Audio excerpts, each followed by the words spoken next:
Muli na namang magkakaroon ng panibagong misyon si Soho dahil sa request ng Rakans Fang upang makipagsanib puwersa para kalabanin ng mga Itarem. At mukhang sa pagpasok pa lang naramdaman kaagad ng ating bida ang magic power ng Itarem na gustong ipakalat sa buong Earth, kaya muli na naman nating masasaksihan ang umaatikabong bakbakan gamit ang binubuong fighting style ng ating bida na naaangkop sa gusto niya kung kailan niya gagamitin ang weapon at skills in a different situation. Kaya huwag na nating patagalin pa. Let's go!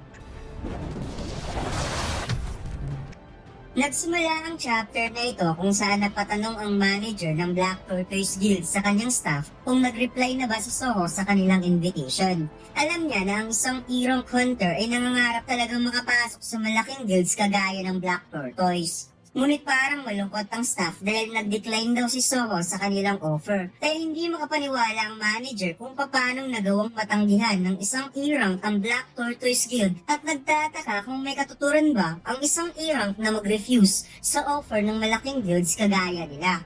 Tago ng staff na sinabi daw ni Soho na wala itong planong sumali sa kahit anong guilds. Kaya nagtataka ang manager na wikang mayroon bang hunter na walang guild? Ano sa tingin niya sa kanyang sarili, S-rank hunter? Kaya sinabi ng staff, well baka sooner or later tatawag din sa kanila si Soho. Dahil darating din ang oras na ma-realize ni Soho na unreasonable bilang isang hunter na walang guild.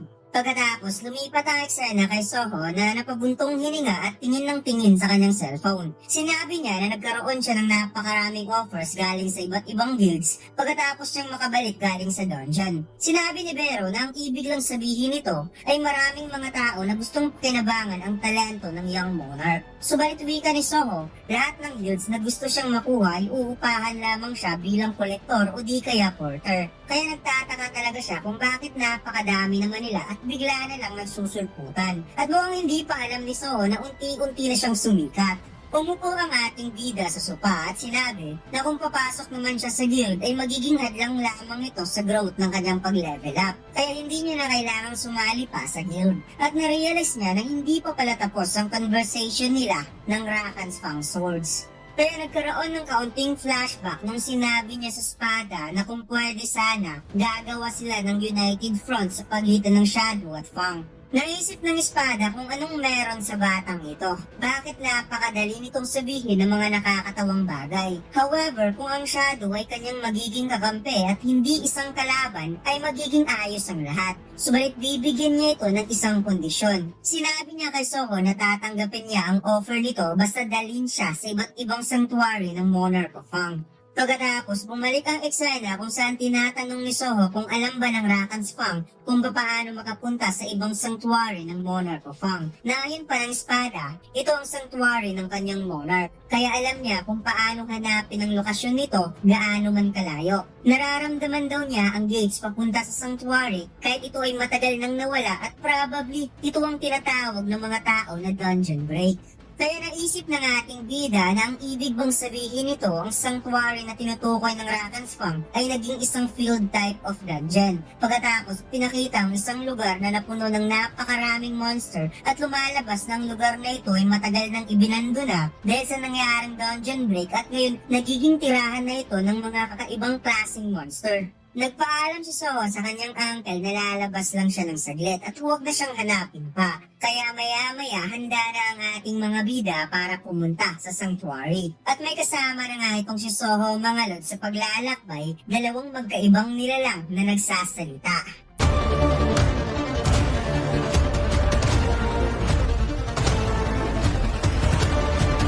Bukas ay maglaro ng Run Online Studio 4 Episode 7. Ang download link ay nasa ibaba. Maraming salamat mga Lods. Pagkatapos, lumipat ang eksena sa bulubunduking lugar kung saan nakarating ang tatlo sa no trespassing gate. Kaya napatanong ang ating bida kung sigurado ba ang Rakans Fang sa lugar na ito dahil mukhang mahihirapan sila. Lumalabas ng lugar na ito ay inookupahan ng mga hunter at labag sa batas ang pagpasok sa lugar na ito na isang private property. Dagdag pa ng ating bida na narinig daw niyang ang Hyena Guild ay naglagay ng maraming gangster sa loob kaya mukhang maraming kriminal sa lugar na ito. Sinabi ni Vero na instead na makinig si Soho sa maliit na creature na yan, which is ang espada, mas mabuting magpa-level up na lamang ang young monarch. Magaling talaga magpatawa itong si Vero mga lads dahil ang laki ng tingin niya sa kanyang sarili. May biglang napansin si Vero at mukhang may kakaibang gagawin ng young monarch. It's turned out na ginamit pala ni Soho ang ruler's authority upang durugin ang CCTV camera at napawikang handa na ba kayong pumasok? Tugon ni Vero, paano naman ang patungkol sa Hyena Guild? Sagot ng ating bida, well palagi namang may paraan sa lahat ng bagay. Kaya tuluyang dinurog ng ating bida ang CCTV camera. Sinabi ni Soho na kung gagawin nila ito ay wala nang magiging ebidensya na pumasok siya. Kaya napakomento na lamang si Vero na the way daw kung magdidesisyon itong si Soho na walang pagdadalawang isip ay resemblance talaga ng pagiging isang tunay na monarch. Habang papasok sa loob, napatanong ang ating bida kung madalas ba talagang mayroong fog kapag ang lugar ay isang field-type dungeon. Paliwanag ni Vero na ang fog na ito ay magic galing sa outer space. Isa itong forces upang makapag-generate ng crack sa mundo para wasakan ang dimensional barrier. Dagdag pa ni Vero, ang mga beings na nasa outer space ay gumagawa ng malaking hole sa ating dimension upang ipadala ang kanilang troops papasok. At dahil mas marami ang magic na meron sila, mas marami din ang apektado sa dimensional movement. Napangiti ang ating bida at nilinaw ang ibig sabihin ni Vero na matagal pa bago makarating ang isa sa pinakamalakas na outer gods dito sa mundo ng mga tao. At isa lang ang ibig sabihin nito, dapat siyang magpa-level up. At maya-maya dumating ang iba't ibang klaseng monster na sobrang hahaba ng pangil, ang Razor Claw Brega at ang Black Shadow Razan. Sinabi ng espada na finally maipapakita niya na ang kanyang kapangyarihan. Kaya napakomento si Soho na mayroon ding lakas ng loob ang espadang ito.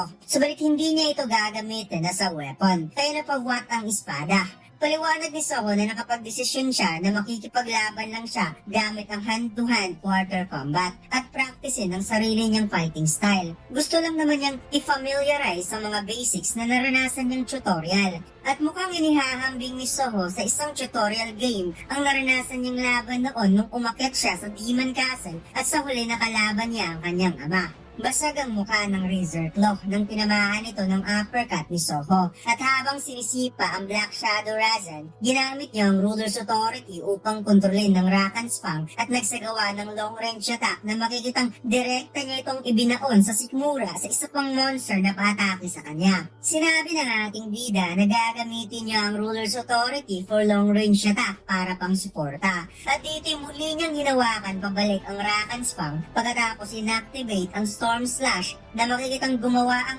ating bida ng napakaraming slashes gamit ang hangin towards mga Razor's Claw. At sinabi niya na gagamitin niya ang weapon as a combination para panggulo.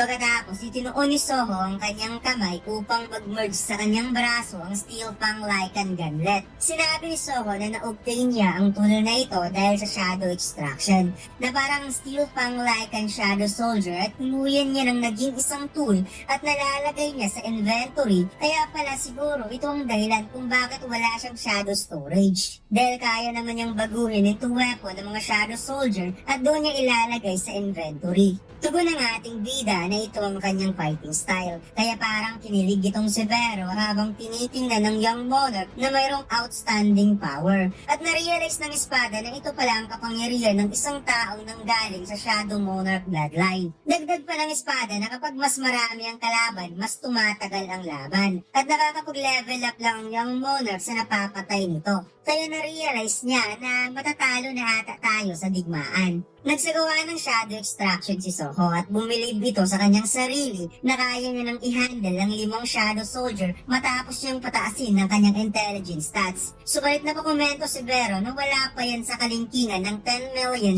Shadow Soldier ng The Great Shadow Monarch. Kaya bigla siyang binatukan ni Soho at sinabing tumahimik ka. Kawawang insekto, ulo nga lang yung nagpakita, binatukan pa. Pagkatapos, dinala sila ng espada sa lugar kung saan nandoon daw ang gate papuntang sanctuary na makikitang parang isang hideout ang pinuntahan nila.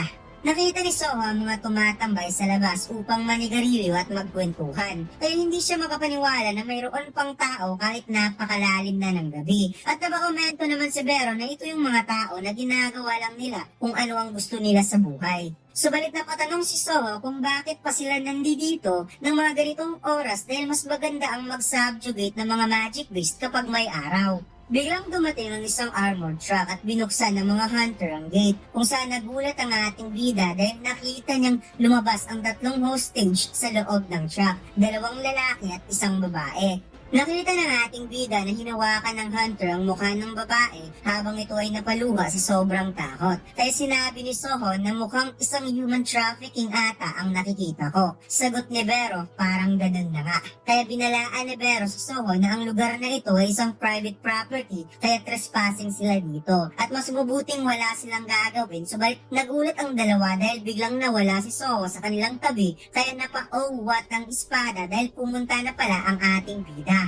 Ipinakita ang ama ni Soho na si Jinwoo na isang magaling na violent crime detective at ang kanyang lolo ay isang legendary firefighter at ang 21-year-old Song Soho ay lumaki na tinitingala ang mga ito. Pagkatapos nakaramdam ang hunter na parang may gustong umatake sa kanyang likuran kaya siya ay napalingon at dito'y nakita niya ang sapatos ni Soho na lalapag sa kanyang mukha. Sinabi ng narrator na mula sa grandfather ni Soho at ang kanyang ama ay pareho silang palaging nauuna ang action kapag nakakakita ng kawalan ng katarungan. At dito lang nagtatapos ang ating kwento mga lods. Huwag mo sanang kalimutan mag-like, comment at mag-subscribe sa ating YouTube channel at mag-follow sa ating Facebook page. Salamat!